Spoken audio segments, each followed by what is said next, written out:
গোটেই 10টা লোকসভা আমাৰ এই বৰপেটা লোকসভা 10টা সমষ্টি তাত বিভিন্ন ধৰণে এটা কৰবাত প্ৰতিযোগিতা হৈছে, কৰবাত আমি আপত আছো, কৰবাত ফণীভূষণ চৌধুৰী ডাঙৰীয়া আপত আছে, এতিয়া কৰবাত 8 ৰাউণ্ড শেষ হৈছে, কৰবাত 7 ৰাউণ্ড, ইয়াতে এতিয়া 11 ৰাউণ্ড শেষ হৈ 12 ৰাউণ্ডলৈ গ'ল। গতিকে যিটো দেখিছো ৰাইজে যেনেধৰণে মানে ভাবিছিলো, আশা কৰিছিলো, ঠিক তেনেধৰণে ভোটদান হৈছে।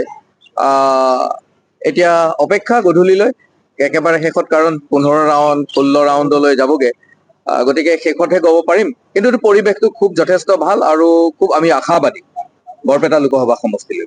পৰিৱেশ খুব ভাল লাগিছে। চাওক, দুদিনমান আগত এক্সিট পলেৰে গোটেই একেবাৰে অলপ বেলেগ ধৰণৰ এটা পৰিৱেশ তৈয়াৰ কৰিব খুজিছিলে, কিন্তু এতিয়া মানুহৰ অন্তৰাত্মাত যিগৰাক জুই জ্বলি আছিল, বিভিন্ন ধৰণে এই চৰকাৰখন অহাৰ পিছত যি ধৰণে মানুহক বিভিন্ন ধৰণে মূল্য বৃদ্ধিয়ে কওক, কৰৰ বুজাই কওক, বিভিন্ন কথাৰে মানুহক মানে ৰাম টাঙোন বুজাই আছিলে, আৰু তাৰ মাজতে আকৌ ধৰ্মীয় মেৰুকৰণৰ ৰাজনীতি, এইবিলাকৰ পৰা মানুহে পৰিত্ৰাণ পাব বিচাৰিছে, সংবিধান ৰক্ষা কৰিব বিচাৰিছে। গতিকে ৰাইজে এই যি এক্সিট পোলৰ এগেইনষ্টে গৈ পেলাই এতিয়া আমি দেখিছো যে সৰ্বসাধাৰণ প্ৰতিটো স্তৰৰ ৰাইজে গোটেই ভাৰতবৰ্ষত বিজেপিৰ বিৰুদ্ধে ভোটদান কৰিছে। তাৰ কাৰণে এতিয়া সমানে সমানে সকলোতে NDAৰ লগত ইণ্ডিয়াৰ এটা টক্কৰ চলিছে। গতিকে এইটোৱেই এটা মানে ইংগিত যে ৰাইজে কৰবাত নহয় কৰবাত এই জুমলাৰ চৰকাৰৰ পৰা অলপ পৰিত্ৰাণ বিচাৰিছে।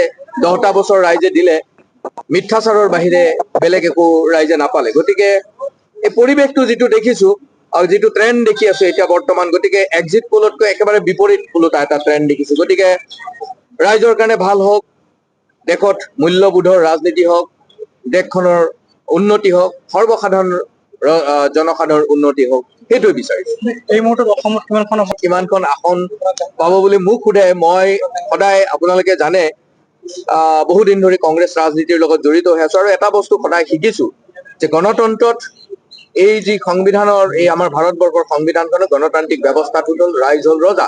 এতিয়া ৰাইজে নিৰ্ধাৰণ কৰিছে, ভোটৰ যিটো এটা পেটাৰ্ণ দেখিছো, গতিকে ৰাইজে যি ধৰণে আশীৰ্বাদ কৰি, যিমান এতিয়া চিট এইটো ৰাইজৰ হাতত EVM-ত বন্দী হৈ আছে।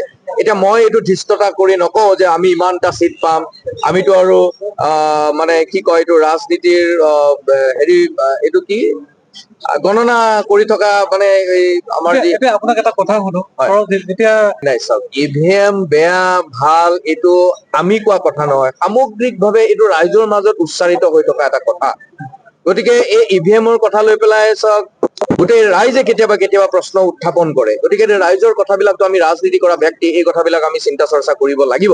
গতিকে যিহেতু টক্কৰ হৈছে নিৰ্বাচনৰ শেষলৈ, গতিকে আৰু এটা ভাল হ'ল কি, এই যে এক্সিট পোলে যি ধৰণে এটা পৰিৱেশ তৈয়াৰ কৰিলে, আমাৰ সকলো মানুহ 17C ফৰ্ম লৈ পেলাই সকলো সজাগ হ'ল, EVM লৈ পেলাই আমাৰ সকলো সজাগ হ'ল।